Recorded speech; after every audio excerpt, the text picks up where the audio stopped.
up, everybody? Welcome back to Twisted Life of TV. I am Poetry. You are here for PNTV. It's Poetry's news and twisted views. I stopped right in the sunray. I just want to see y'all see that light hit my skin. I just want y'all to see that light hit my skin. Why is my car not moving? Okay.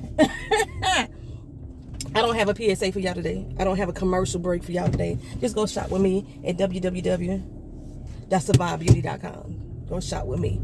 www.survivebeauty.com. And so when the sun hits your skin, you can get that glow too. You can get that glow too. Thank you for all the people who've already put in orders. I'm working on them. I am working on them. They will be out within the next couple of days. So be looking for them in the mail within the next week or so. Ciao. So I didn't do deep dives this week. I only skimmed headlines and gathered information for what I'm going to be doing in the Trump transcript video. So saying that means I'm not going to talk about Donald J. Trump in this video super long at all.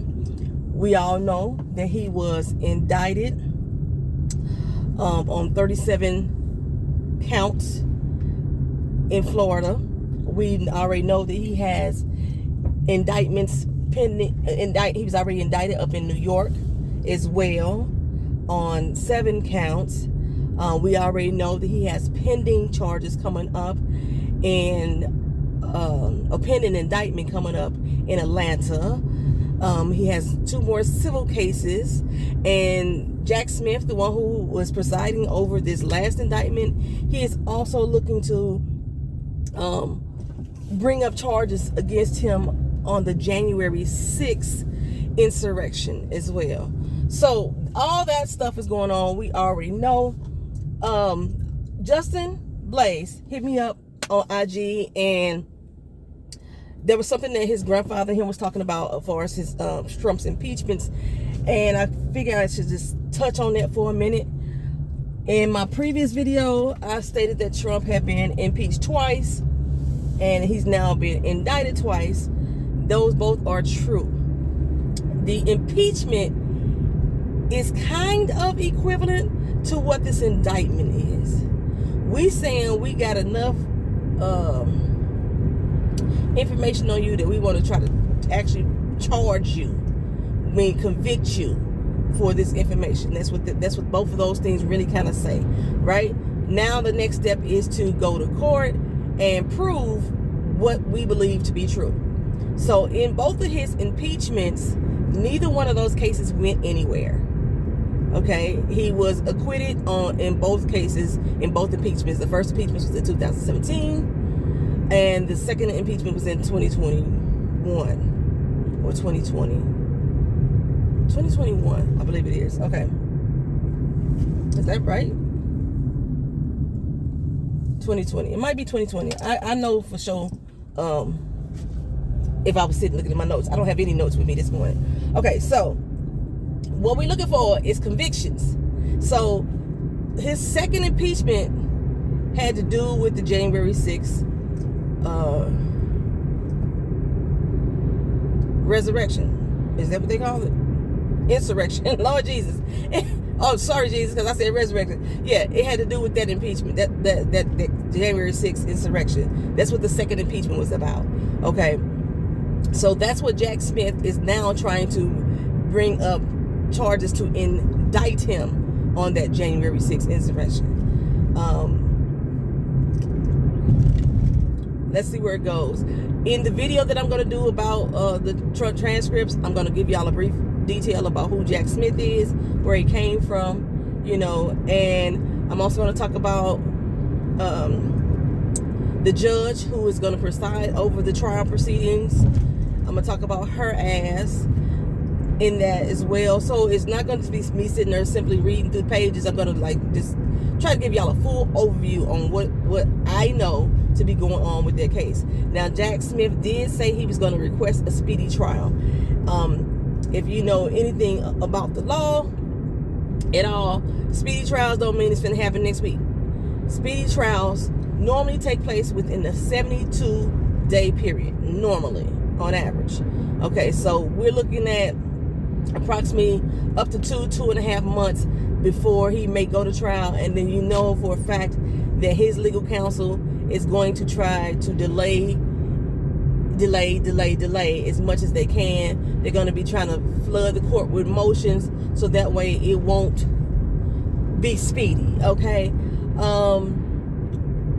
His Manhattan trial, the one he got indicted for back in April, I stated that they're going to try to do the trial by the end of this year. It's looked like they're going to try to do that in March, in the middle of the primary season. Again, I'm not sure why they're waiting so long. It definitely is an obvious tactic to upset his primaries, but the fact that he still got such a base that is still willing to support him, even with all these charges and allegations coming out, I don't even see how that's going to hinder his progress. They don't fucking care. The people who are supporting him don't fucking care. So the other day he had to be arraigned. When you're arraigned, this is where you go in and you say whether or not you are pleading guilty, yes or no. Prior to his arraignment, he turned himself in to the U.S. Federal Marshals, right? He pled not guilty during his arraignment. He had to stand next to Waltine Nauta. So they seem like they're trying them together and they have not separated them. Or they was attempting to. They were trying them together. And he pleaded not guilty. Now, Uda was not able to enter in a plea at all because he does not have his own legal counsel. So they are allowing him time to try to get legal counsel. He goes to court June 24th, if I'm not mistaken on the date, to enter in his plea for his arraignment. Once Dumb Donald was arraigned, he was released. And I know people were like, how the fuck he get to walk up out of there? You know, things of that nature. People saying stuff like that. Okay, so back in 2020, there was a new law or legislation written, and I believe it was a federal legislation that was written, it's not state, that is saying that people with misdemeanors or non-violent felonies are no longer required to have bail posted, or they don't have to, bail is not required to be set anymore. They are supposed to be able to be set free and walk around until everything happens.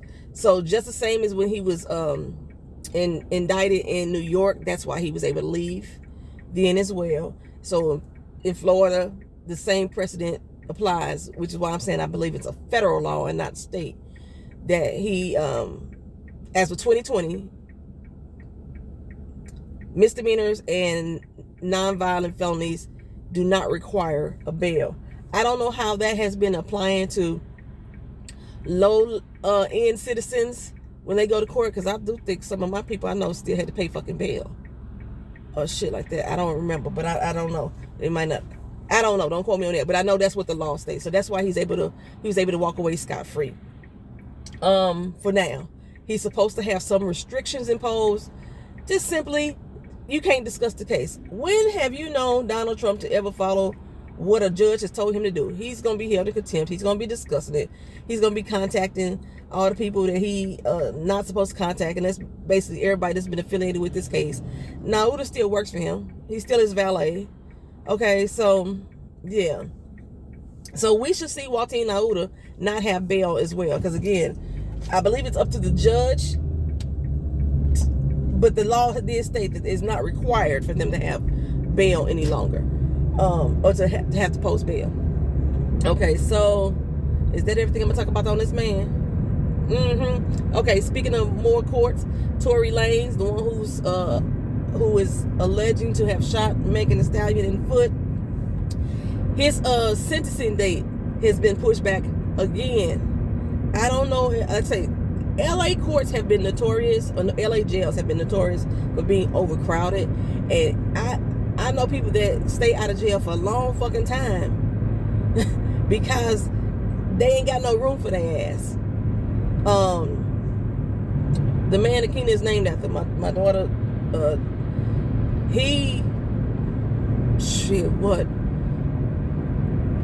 murdered someone, killed someone, and it was almost 2 years before he had to be arrested. And then he got arrested, they put him in jail, and they still let him out because the jails were overcrowded. So I'm only guessing that may be what's going on with Tory Lanez, why they keep delaying his sentencing. That the jails are just that crowded, so he still ain't got a sentencing date. Like I said, he's already been tried and convicted. He just got to be sentenced, which means telling them how much time he gonna get, and then lock his ass away. Shout out again to Justin, who also told me that Bill Cosby wasn't still in jail. I did say in that video, I don't know, child. When I be saying it, I be meaning it. I don't know. I ain't just be trying to throw off the subject and moving on. I don't be fucking knowing, because I didn't really look deeply into it. But thanks, Justin, again for that. Who else? Some rapper named YNW is going to jail for murder. I don't know who the fuck he is. YNW Nelly or Yelly or something like that. I don't know who the fuck he is. He going to jail for murder. And I know Boosie Badass. Y'all know who he is. Troublesome. Just, he has been speaking out or in support of this young man or what have you. And I know the father of the person that the young man murdered has been speaking out against Boosie. Well, and you know, Boosie has been going up against Gunna, calling him a snitch and this, that, and third in regards to Young Thug, because Young Thug is still in court, like still dealing with his legal case too. Then he being charged with the RICO Act and things like that nature. So Boosie has been widely in support of these people and dogging anybody who's been against them, what have you. Well, Boosie had to go to court back out in California for his gun charge. Well, he beat that charge. They released him, and I'm not sure how soon it was, but once he left out of court, the feds locked his ass up. He was allowed to make a tweet. I don't know how he got locked up and was able to tweet, but he was allowed to make a tweet, and his tweet was telling his kids that he was sorry. So it sounded to me like he went to jail for a long time. They may be connecting Boosie ass to the RICO case, because he been so adamant about Young Gunna being a snitch and how he don't want to work with him and how he want to fuck with nobody that's a snitch. And maybe the feds was like, well, what you worried about? What kind of things that you try to keep covered up, that you so worried about the snitch in cases you ain't got nothing to do with? That's just me thinking what could possibly be happening here, because they didn't release specifically what his federal charge or his arrest from the feds were. You just know that he left out of court from the state charge, and the state charge being dropped, the feds picked him up. Now, I watch a lot of TV, and there's a lot of truth to light in TV. Sometimes the feds could be working with the state, and the state could intentionally throw the case or drop the case because the feds have something more on him that will be able to keep him longer. Like I said, by him apologizing to his kids, it made me think that they got something else on that ass. Okay. Rapper Sukihana. I don't like this girl. It's something about her just rubs me the wrong fucking way. The way she talks, the way she carries herself. It just, you know, I don't even know her. For real. I actually don't think I've ever heard a song by her before. I might have, but I just don't know it. But when I see her on different interviews and stuff like that, it just, I be thinking, girl, sit down. Okay. Now we know she's very open about her sexual activities. She likes a lot of kinky shit. She likes having people shit on her and piss on her and when she eat Ford's ass, I don't know if that was her. She talks about how much she likes to do a lot of kink stuff, right? She's very open with that, right? Well, she was doing an interview on Candy's TV show or Candy's podcast or whatever you call it, video cast or whatever. And who is that? Is that Grip? Y'all let me know down in the comment section. The co-host was like really being mad disrespectful to her in a sexual way. And there was a point when she said, you know what, you doing too much or something of that nature. I'm paraphrasing. And motherfucker kept going.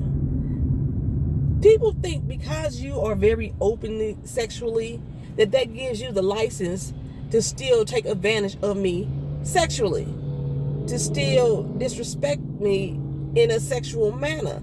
When I say no, motherfucker, that means no. When I say you doing too much, that means calm your black ass down. That's what that means. But for some reason, he proceeded to fuck with this girl in this way. It was like it is really inappropriate and uncomfortable.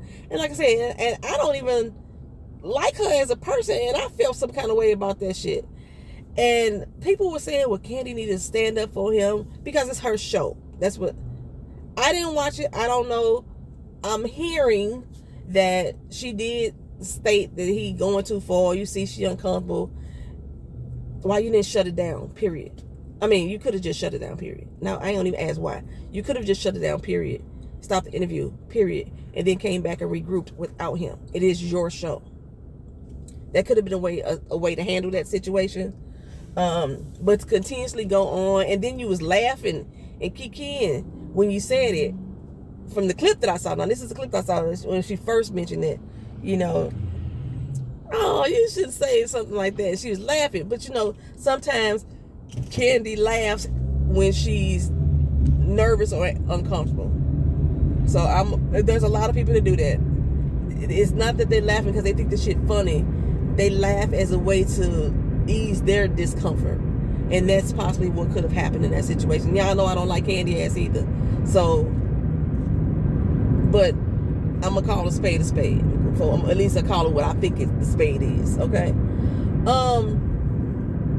Yeah. I don't give a fuck how openly sexual I am. It does not give you license. That's just like saying somebody who is a street worker, a prostitute, deserves to be raped. No. If I tell you, motherfucker, no, this ain't the time, this ain't the place, calm that shit down. I'm not feeling this, you making me feel uncomfortable, then you need to acknowledge that shit, not continuously press on. Point blank period. Okay.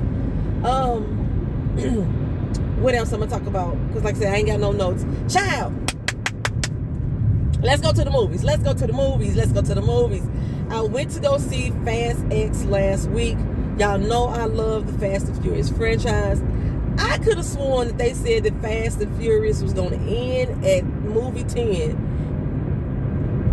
It's 3 more movies, I think, or 2 more movies at least, because movie 10 is 3 parts. Y'all remember how when Harry Potter ended, and it was like the Deathly Shadows was book 1, and then book 2, you had 2 different movies or something like that. I can't remember which movie it was, so don't even try to get me in on the comment section. Like, that ain't the Harry Potter movie that was 1 and 2. Anywho, I'm just using it just as an example, and I know my example ain't all the way right. But I'm just saying, that's what they finna do with this Fast 10. I thought it was gonna be like a spin-off type shit. Okay, so when we first went to the theater, we got in there, we sat down, we saw like the first 15 minutes of it, because the theater that we was in had a power outage. Somebody outside had a car accident, hit a transformer, knocked out the whole doggone mall's electricity. So we didn't get to finish the movie. The first part I was like, I wasn't like really like that captured originally. I saw Jason Momoa come on screen because I was excited to see Jason Momoa, and I didn't like his outfits. He had a collar that was about 4 inches thick, and his collar always sat right up here under his ears, and I was like, he looked tight. My baby looked tight. Like, loosen up. Like, why y'all squeeze him into this little suit? What happened to wardrobe that y'all didn't get clothes to fit this man? Y'all know he big body. You know what I'm saying? He's built. He's stocky. He's a wrestler. Wear some clothes to fit his ass. The Rock looked good in some of his fucking suits, so I know y'all can find suits to fit Jason Momoa, so I was kind of offended. So when the power went out, I was like, okay, we ain't gonna be in no rush to go back to this movie, right? So we decided to go yesterday and do a double feature. We went to go see Fast 10 again, and then the Blackening, which I'm gonna talk about in a minute too. We went to go see Fast 10 again. Baby, I don't know who wrote Jason Momoa's script, but this is one of his best fucking roles. He was so super eccentric in his character. Think of Jack Sparrow on crack, baby. think of Jack Sparrow on crack, but everything about his mannerisms didn't have shit to do with him using drugs or drinking. This man was just fucking mental. He was a basket case. If y'all watch this franchise, Charlize Theron has been my most favorite villain. I know I ain't even saying it right, but she has been the best villain I thought added to that franchise. Jason Momoa's character, Dante, got him beat. And there were so many like references that they was giving, like his name was Dante. He had a big ass ball of fire, a bomb fire rolling through the goddamn town of Roman. It was good. Action packed from beginning to end. Even the beginning part that we had saw before, once I watched it again the second time, I realized what they was doing. They was really trying to weave him into the storyline and give a shout out to Paul Walker at the same time. So they took parts of the old movie and like incorporated it in and taped it in and stitched it in with the new movie to make Jason fit, and it did, and it made sense. It was a fun fucking time. He was a villain that you were cheering for. He was a villain that you was cheering for, even though you was still cheering for Toretto and the rest of the Fast 10 family. You was really rooting for Jason Momoa's crazy ass this whole fucking movie, because he was that goddamn ridiculous. Didn't give no fucks. Even Charlize Theron character, like I say, she's been one of the most baddest villains I thought in this fucking franchise. He even shocked her. She was like, shit, I thought I was the devil. Then I met this motherfucker. He was crazy, cray, and I loved every minute of it. I had booked out movies like kind of back to back. One was starting at 3:30 and one was starting at 6. I thought we was gonna have enough time. I didn't know that the Fast X was gonna be such a long movie. Plus we had previews. Our other movie started at 6 o'clock. We was still in the other theater at 5:59. We was not moving until we saw how that movie was gonna fold out. We even stayed for the after credits to see how that shit was gonna fold out, baby. It was good. It was good. But we made it on over into the Blackening. They were still showing previews at the time we made over there. The Blackening. If you've seen pictures of it, you may have seen something that says, "We all can't die first." Or you may have seen at least one black person gonna make it to the end. Something like that. This is a black horror movie, but it has a comedic edge to it. The comedy outweighs the fucking horror, but it is so fucking good, y'all. I can't really tell y'all about the movie because it actually hasn't released yet. What we saw yesterday was an advanced screening. We got a big movie poster and everything like that. This is good. This is good. It's talking about laughter, y'all. I shit you not.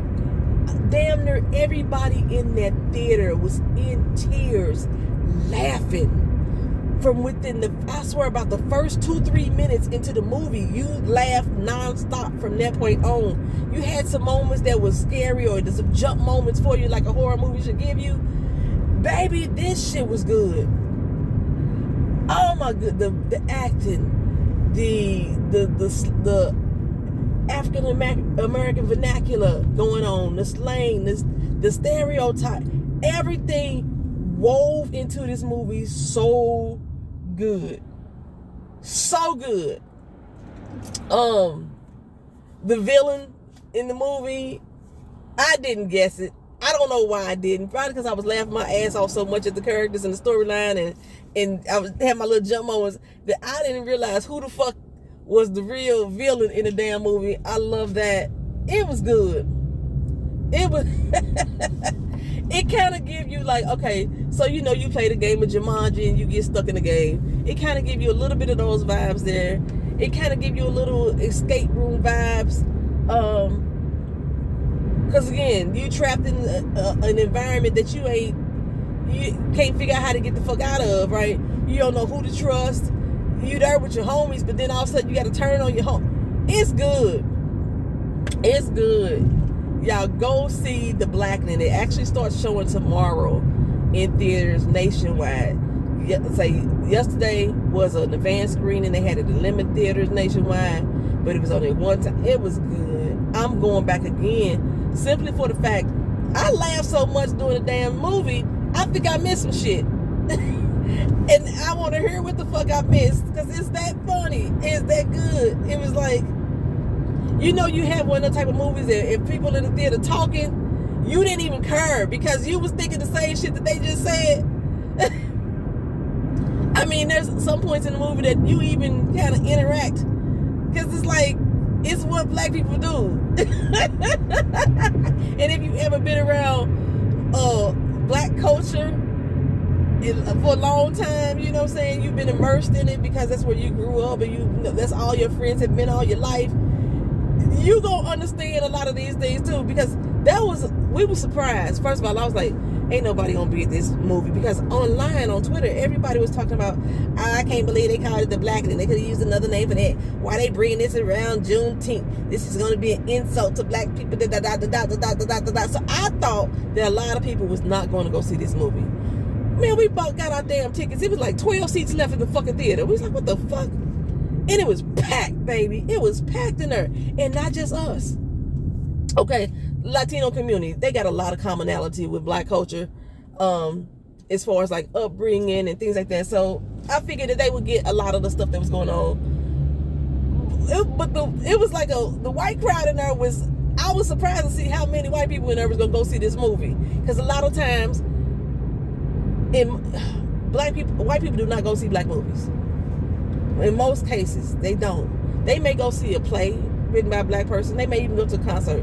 But black movies, very rarely, unless there's a real popular person like Denzel or Morgan Freeman or Sammy Jackson in it. Most cases, you don't see a lot of white people in the theater. You saw a lot of white people in this theater. Now, there are white people in this movie. 3